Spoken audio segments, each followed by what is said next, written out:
In the dusty outskirts of a forgotten town, where hope is as scarce as running water, lived a man named Daniel. He was poor, dirt poor, welding by day, sleeping on a thin mattress by night. But he was quiet, kind, and maybe, just maybe, he had a dream. Her name was Miriam, 17, bright eyes, sharper mind. The kind of girl born into poverty, but destined to leave it behind. Daniel saw her one day, books in hand, walking barefoot to school. He asked her name. She barely noticed him, but that didn't stop him. He started helping. Quietly, bought her school shoes with his weekly pay, paid exam fees, fixed her school bag with wire and glue. She never asked, but she always thanked him. And slowly, something grew.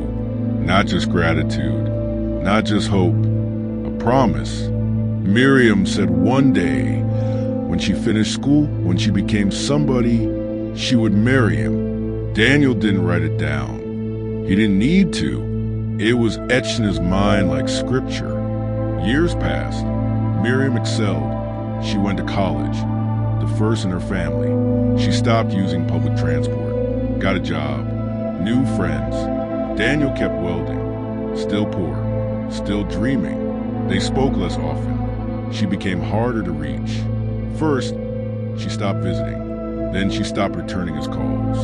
Until one day, a photo appeared on her social media. Miriam, smiling beside a tall man in a suit, his arm around her. Can't wait to spend forever with you. Daniel stared at her for hours. He sent her a message. Is this a joke? She didn't reply.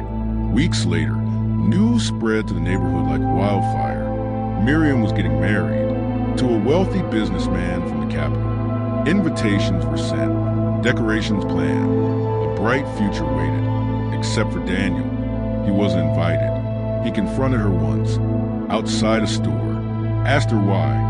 She looked at him and laughed. That was a long time ago, she said. I was just a girl. You helped me, sure, but we were never serious.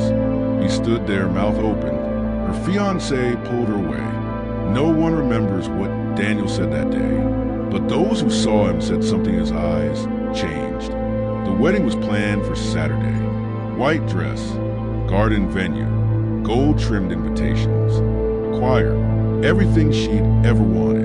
But when the music started, Miriam was missing. The guests waited. Whispers began. Calls were made. Panic spread. Hours later, her body was found in an abandoned shack near the welding yard, the same place where Daniel had once mended her torn school bag. She had been strangled. No signs of struggle, as if she knew him. Next to her, hanging from a ceiling beam by a rusted cable, was Daniel. In his pocket was a letter, short, scrawled in charcoal on scrap metal. I made you. I loved you. I gave you everything. If I can't have you, no one will. Forgive me or don't. The press called it tragedy.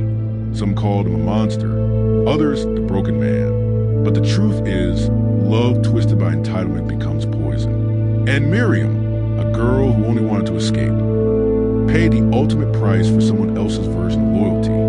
This story isn't rare. In many corners of the world, kindness comes with conditions. Promises come with pressure.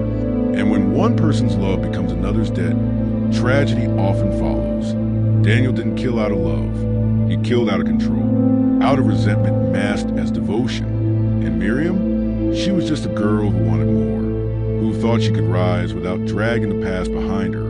But some ghosts don't let go. Sometimes the people who lift you up are the ones who hold the knife when you try to leave.